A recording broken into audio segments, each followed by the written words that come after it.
Yeah, I'm one of those guys that bought into the hype, and here I am. I'm playing Call of Duty. I was expecting something different, but aside from all the usual criticisms, which, since you haven't heard them from me, let me just give you my perspective. A lot of things may overlap with things you've seen, but the clear things are the maps are kind of shit, the hit registration was terrible, the launch was terrible. You really just could not play the game for the first 2 days. At least I could not. And then it went on to losing dedicated servers, and you know what, without knowing all the technical stuff in the background, if I wasn't like into looking up stuff like this, it would just seem like a game that was broken. And I can see people's disappointment with the game. And now that the dedicated servers have rolled out, even when you were peer-to-peer connections, it was still like you could have some really good games where the game just felt crispy. And in a Call of Duty game, you need that because the time to kills are so low. You need everything to register. You need your movement to register, and you need your bullets to register. Those are the two most important things for Call of Duty. Now that they got that done, I'm just like, okay, I'm gonna get back into the Call of Duty mode because it is a lot of fun. It gives you the opportunity to feel like a badass. That's just what this game does. You can get huge flanks on people, you can mow them down because the time to kills are so low. You can just go through entire teams if you play your cards right. But this game has a lot of things working against you in regards to getting kill streaks and getting like really consistent games with high kills. So what this series is going to be about is kind of just choosing the right weapon for the job, because maps and weapons are a huge deal in this. Can you make all weapons work? Yes. Are there some weapons that are just going to work a little bit better? Yes, but it's really what you do with it, and by that I mean is how do you set yourself up and how do you set up your attachments.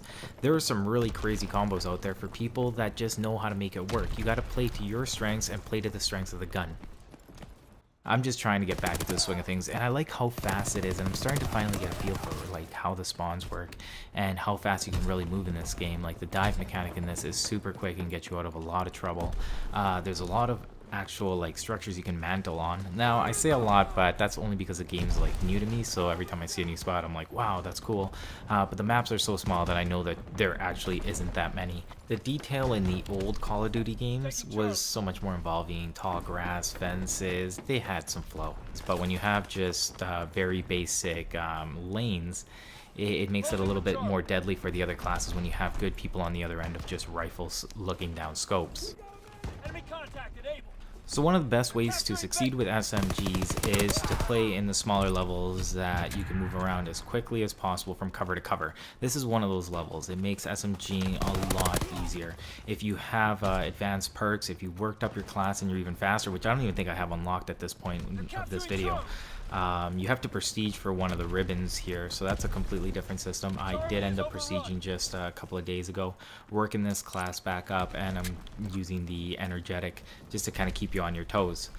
One of those things here is the way that I'm playing this spawn here, you have to be super cautious because these people spawn so fast, and there's certain situations that an SMG is not going to perform well. I'm going to make a couple of mistakes when I go back to that same spot and I try to shoot people a little bit farther. I know that that's just not going to work, especially not with this SMG.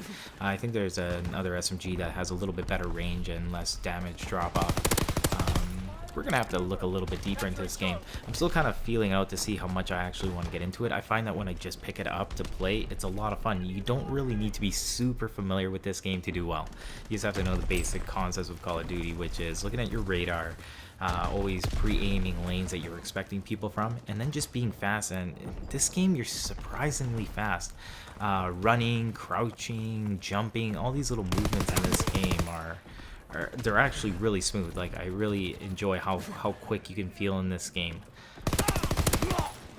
Now I have to make sure I still play my range. If I overextend too much in this game, even if you're missing a little bit of health, and it just completely will wreck a one-on-one engagement. Never mind 2-on-1. So you always have to try to keep yourself at max health. With an SMGs, when you're trying to push in too hard, that's usually where you're going to end up coming up to people that you're not going to be able to handle. I read this guy off of the radar. I'm going to give him some warning shots this way, and then I was going to go flank him. What happened was I actually ran out of SMG, and I've tried the pistols in this game, and I'm just horrible with them. So I did not feel comfortable engaging them at that point. Next time I'm definitely just going to go at them, because trying to wait somebody out with a pistol when they know where you are is not a very good strategy. This is one of those spots where I was like, oh, I was surprised you could even jump on here. It's the little things in this game. So this is the next round. I'm already expecting someone to be there. Oh, look. This game, it's funny those times I was playing Search and Destroy, and I don't play much, so I'm not really familiar with the timings. I'd get to what I thought was center of the map and where somebody would be, and I'd look down scope and I'd be like, no, no, no, no. And then when I'd put down my scope, they'd end up coming out. I'm like, oh shit. Sometimes waiting in this game patiently like pays off, but in game types like this, typically not. If you're not moving forward, you end up getting shot from behind. And when I was rewatching this, I was really starting to see how close these spawns will be. As long as there's some sort of cover and you can't see them, it seems to spawn people like just real close to you. It's just crazy close.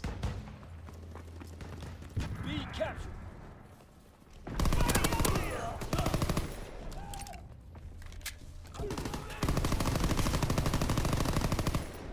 This guy has the right idea. That staying there was death. You can hear the grenades go off.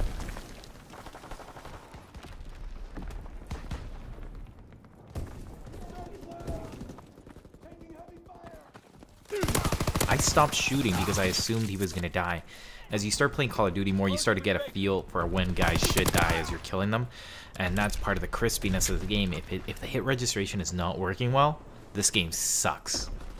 So I'm hoping that the dedicated servers actually make a big difference in this game and keep it smooth. If not, it just ruins the whole Call of Duty experience. But when it does come to the range, if you try to shoot far, you're not going to have a good time with an SMG. So you have to know the levels well and know where you're going to be positioning yourself. If not, it can just seem like SMGs suck if you have people that are posting up and you're constantly running into them. So you got to be smart with your SMG. Make sure you're fighting in the correct range. This is where you can tell that I'm starting to get a little bit more comfortable because I'm actually going into the spawn and a decent idea of where they could be. I bet one guy just spawned right there on the corner to the left, and there is a guy here. Now, how much longer? I feel like a guy probably spawned right behind me, and if I turn around again, I should be able to find somebody there. I wouldn't be surprised if they were already running towards C. They're taking bait.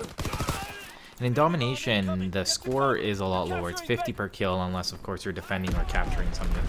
Then you can get a little bit extra, and it keeps the kill streaks down. But even in other game types, this is going to be a hard game for you to get a high kill streak. You're going to need to find a really good position, and you're also going to have to take into account that you can run out of ammo if you don't have the rifleman class or something like that. It's really easy to run out with ammo with SMGs, actually. I've noticed that my streaks typically end because I run out of bullets. Now I try to pick up a secondary as soon as I can in order to get ready to extend my kill streaks if possible. Favorite class setup right now is a sniper shotgun. I've actually always loved that class. If I can get that anywhere in a game, I will usually go for that. I like having absolute strength at range and close. Obviously, the middle is where you struggle, as well as how unforgiving it can be if you start missing shots or if you're not confident with your sniper. And I've just started with Call of Duty, but I think that the sniper shotgun combo can be really strong in this game once I learn the maps.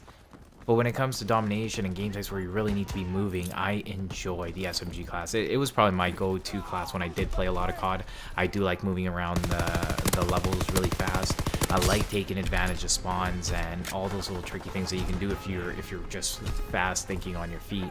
So that's probably the class that I'm going to use the most for just regular pub games like domination, headquarters, and team deathmatch. But when I want to slow things down, I think I'm going to go more so with the sniper shotgun setup. If not, obviously the bar shotgun setup is probably one of the strongest ones I can use. It's just so much easier to use, and I find that I can get pretty consistent results with that.